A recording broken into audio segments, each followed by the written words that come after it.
I specifically remember being at the British Grand Prix in 2011. It was the first time I'd ever been. My dad took me for the weekend. We come from the Thursday to the Sunday. I was only about 7 years old at the time, and I remember my dad buying me a Williams jacket while I was there. Cause I don't know, I thought I was being a little bit out there with the choice of picking a Williams jacket over another team, and I like the jacket. I like the jacket, and I remember saying to my dad back at the campsite something along the lines of, "You won't see many people in a Williams jacket because at the time Williams are having a horrible season. They were at, I think they only scored about 5 points that whole season. It was one of the worst seasons on record for them, and I'd only been watching F1 for a couple of years, and this was the time I was really starting to understand F1 a little bit more. And um, my dad said, my dad told me that Williams were a successful team in the past, and they won many world championships and whatever, and that being at Silverstone with a lot of British fans, that will that there will be a lot of Williams jackets there. And when I begun to look around, there was quite a few people in Williams jackets and things. And then as you get older, as you get more knowledge of the sport, you begin to learn and understand how great Williams was as a team. And further than that, you begin to learn how great Sir Frank Williams was, along with the likes of Sir Patrick Head and all the others been able to who were able to mould Williams into what the great Grand Prix team they were. And you know, having learned about Frank Williams over the years and what he was able to achieve, watching numerous season reviews, watching documentaries about the team, you just, the team were so dominant at points. You think of 1992 and 1993 with the active cars. You think of when they had the Honda engines in the mid 80s. You think of their first world championship with Alan Jones. Um, then obviously Keke Rosberg. Think of the rivalry between Mansell and Piquet.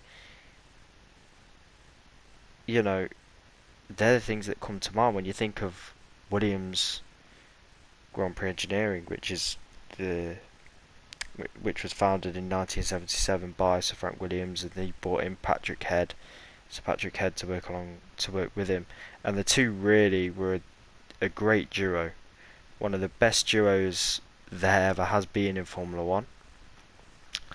When you think of great partnerships in the sports history, them two are right up there. You had Frank working on the running of the team, the sponsorship, and you had um, Patrick working on the engineering side, and that's what it was in the early days. There was barely anyone in the team working. There was only a few mechanics and Frank and Patrick, and it was just such a small team in comparison to what it would be now. But before all of that, before all of the success, you had Frank Williams racing cars, Grand Prix racing cars, and where they entered Pierce Courage into uh, Grand Prix not Grand Prix, into Formula 3 and Formula 2 races in the mid 60s, and then eventually into Formula 1 in 1969 with an old Brabham. And they were successful. They scored two podiums in 1969. It was at Long Beach and Monaco, I believe they scored the podiums in a customer Brabham. and they had a great time. They were just two young guys. Pierce, a young, fast driver. Frank, uh, a young risk taker in many ways. A maverick is what he was, and they were a great partnership, and they were great friends. Um, Unfortunately, in 1970, Piers Courage was killed at Zandvoort. Um, this time they got Di Tommaso on board to build the cars for them for 1970, and it all went south after Pierce died. Di Tommaso pulled out. The results were few and far between. The money was tight for Frank, and eventually he partnered up with Walter Wolf, Canadian businessman, who would eventually take over the team. It became Wolf Williams Racing. Um, there was a reshuffle in the management, and Frank uh, left the team, and Walter Wolf had the whole team to himself. Became Wolf, Walter Wolf Racing, and Frank went on it again. Then founded Williams Grand Prix Engineering, and then obviously all that success followed. But it just shows, not everything was plain. Well, definitely not everything was plain sailing for Frank, especially in the early days. I mean, the death of Pierce must have had a huge effect on him, both, I mean, mentally. I mean, you know, it's difficult to carry on from something like that. But Frank loved the sport. He was a racer at the end of the day, uh, and had a true passion for the sport and carried on. It was must have had a huge effect on him. Um, but yeah, that was a sport back in them days. So many deaths, so many tragedies. Um, and Pierce was one of them. But we're heading to Saudi Arabia this weekend for the inaugural Saudi Arabian Grand Prix. But it was actually Frank Williams who was the original guy in getting the Saudis on board. Really, I mean, if you think about it, I mean, he was the one who managed to get the sponsor deal with Saudi Airlines to, as the main sponsor for the team. Uh, and that brought so much money into the team because Frank was, Williams was so tight on money, uh, and there's stories of Frank camping outside, going over there camping in Saudi Arabia, waiting to talk to the bosses of Saudi Airlines, and then they were thinking, no, Williams will have enough money to the end of the season, and we'll look at sponsorship in the next couple of years. Whereas Frank was like, no, we need the money now. We need the money now. It's imperative, or the team will fold. And he managed to get the deal, and they won their first Grand Prix, the British Grand Prix at Silverstone in 1979 with Clay Regazzoni. And they managed to win the first World Championship in 1980 with Alan Jones, the Australian, who really was a driver that suited Williams really well. He was aggressive, determined, and a gritty driver. Just like a Nigel Mansell really, and that's what, in many ways, I think Patrick Head liked that in a driver certainly, and it was a great moment. Williams winning their first World Championship within having only been in 3 seasons of competition. It was a huge thing. I mean, Sir Patrick had really got the ground effect car nailed that season. He'd learned what Lotus had done and the other teams had done for 79, and then for 80 really nailed down the ground effect car. They went on to win in 1982 with Keke Rosberg. They should have really, I mean, they won the constructors in 81 with Carlos Reutemann, who we sadly lost this year as well, and Alan Jones. Um, but in 81, Reutemann really should have won the World Championship in many ways. I mean, he had a huge lead with a few races to go, and heading into the last race at the American Grand Prix in Las Vegas, he had Piquet had managed to cut the lead down to I think 1 point, I believe, between Reutemann and Piquet. Reutemann was on pole, and it looked like Reutemann was going to win the race. I mean, he had the pace, and he just dropped back.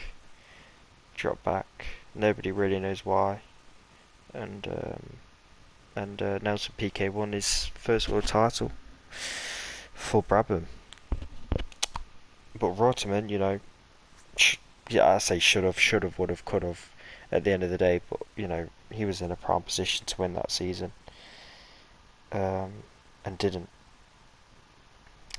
But yeah, we lost Carlos Reutemann this year as well as Frank. So, and Reutemann was a terrific driver as well. He was quick. He was, he was always quick. I mean, you think of the qualifying lap he did at Monza in '81. It was a great lap.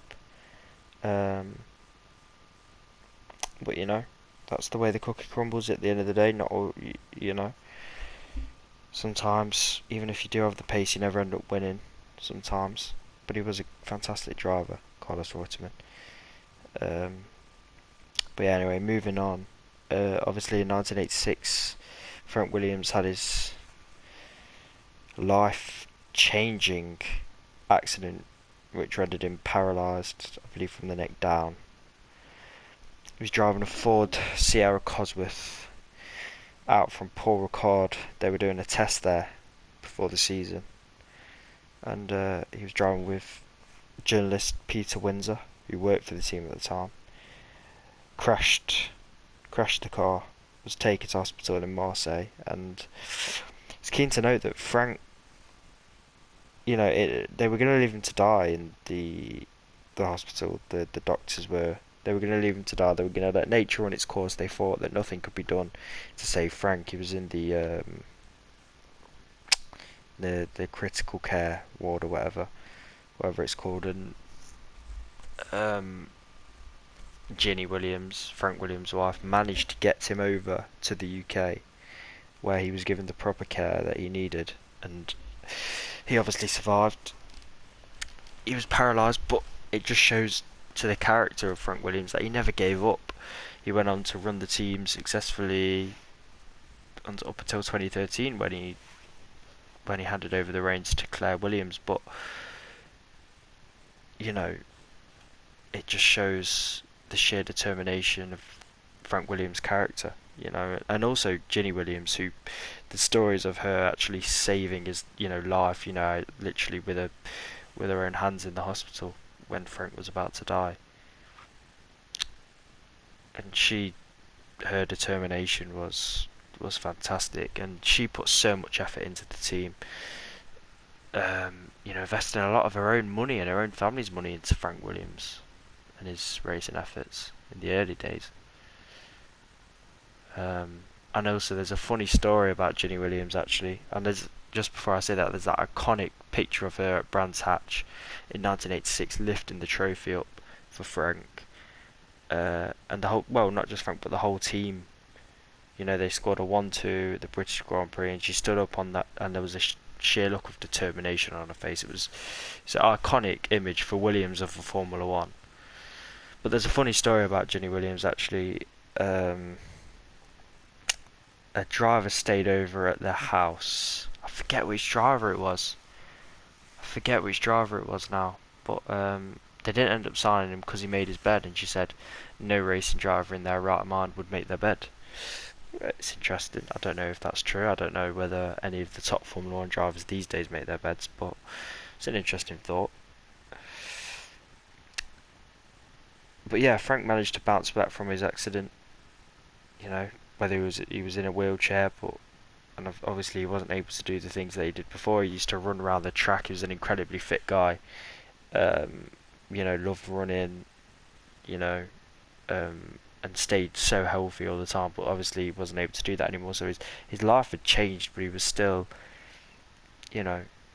still able to run the team, still able to attend the races, which, is, as I say, testament to his character. But moving on from that, one of the best things that Williams did was bring in Adrian Newey in '91, and what they were able to do with the aerodynamics and how they moved the aerodynamics forward on the car was huge. They arguably had the best car in '91, sorry. However, it didn't work out. Um, Obviously, the reliability issues early on in the season cost the team the championship. Really, I mean, they had the faster car and it come to the end of the season in many ways, but um, it just wasn't enough. And earlier on in the season, with all the reliability issues, especially for Mansell, cost them the title. But in '92, they come with the active car, and it was one of the most dominant cars in history. Obviously, the FW14B on screen here, which I'm showing, is one of the most iconic cars in the history of the sport, and probably the most iconic Williams car when you think about pure domination. It wiped the floor with everything. Mansell was setting times that were 2.5 seconds quicker than his own teammate and the McLarens of Senna and Berger. It was such a dominant car, that really suited Mansell's aggressive driving style. But the active suspension cars were of 92 and 93 were so dominant. Obviously, Alain Prost coming in '93 and winning the championship as well. At 90%, really, he wasn't pushing the 100%, and he still managed to cruise to the title with ease, which is a testament to the cars at the time. Um, Williams at the time, during that time, they could afford not to have the out and out fastest drivers on the grid. Mansell was arguably at the time on a par with Senna, but Prost was arguably past his prime in '93. But they still hired him in, and he won the championship with ease. They brought Damon Hill in from a testing role he had at the team, and he was with Brabham doing a few races the year before, but they were able to bring him in as well. And the cars were that dominant that the drivers really didn't matter. It was, the car was good enough to win in nearly, a lot of the grid's hands, which is a testament to the likes of Sir Patrick Head and Adrian Newey and Paddy Lowe, who Paddy Lowe worked on the coding for the active suspension. So just shows how dominant those cars were. Um, Obviously, in 1994, Senna died in a Williams, which must have had a huge effect on Frank Williams as well, and the whole team. It's Frank had an almost an obsession with Senna. He loved drivers like Senna, who would, the drivers who drove with charisma.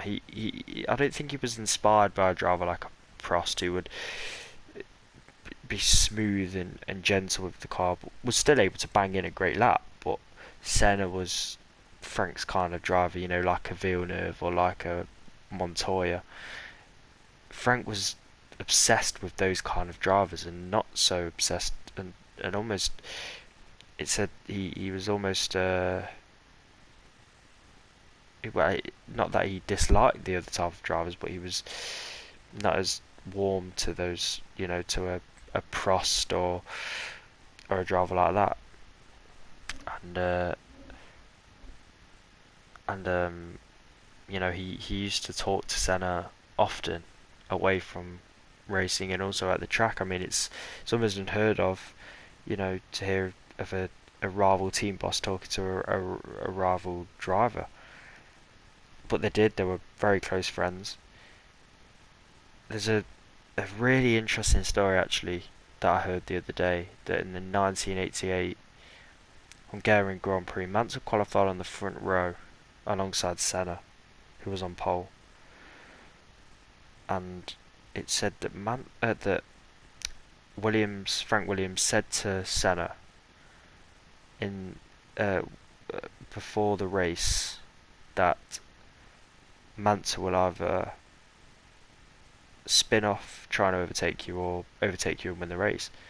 And lo and behold, Mansell spun at the first corner trying to overtake Senna, and Senna went on to win the race. Uh, So it just shows the how well Frank knew drivers and knew his drivers and understood them, and he was really, as Patrick was on the technical side, Frank was on the driver's side, and trying to understand the drivers. And he was, as I say, had a fascination with drivers like Senna, like Villeneuve, and like Montoya. I mean, there was a huge buzz around Montoya when he joined, and obviously there's a Frank was always reserved with his emotions, but there's when Montoya dived up the inside of Schumacher at turn one at Brazil to take the lead on the safety car restart. I think there is a picture of Frank just face lighting up with joy seeing Montoya do that to Schumacher of all people. And yeah, he was, as I say, he was fascinated by great drivers who were aggressive and had a bit of charisma about the way they drove. Um, if that's the right way of putting it. But yeah, Frank was a fantastic, fantastic ambassador for not just the sport, but for quadriplegics as well. I think it's believed he was the oldest surviving quadriplegic in the world. Um, and if you've, I'll leave on this note before I ramble on too much. But if you've never seen the 2017 documentary Williams, then I suggest that you give it a watch, because it's one of the best motorsport documentaries that you can watch, and I'm actually going to rewatch it when I get a chance. It was fascinating, and I learned quite a lot from it actually. And yeah, if you ever get a chance, give it a watch. But yeah, Frank was a great driver, and I'll actually leave it on this note, and it's more about the whole Williams team really. So I remember, the support for Williams is huge, and I remember being on the 2015 British Grand Prix, and it was Mercedes 1-2, Hamilton pole, Rosberg second, and then Massa and Bottas third and fourth. And I remember the two Williams scything through the Mercedes at the start, Massa just cutting through Rosberg and Hamilton to take the lead, and the crowd going absolutely crazy for it, absolutely crazy. Um, and it was just it was a great moment, and I'll always remember that whenever I think of Williams, that sticks in my head as a moment where they didn't win the race, they didn't even get on the podium that race when they really should have, and they could have won if Massa maybe let Bottas through in the early stages, but that's a whole other story. But that's the memory that always comes to mind, because I was actually there on the start finish straight at the start and saw Massa cut through, and just hearing the crowd go wild like that was great.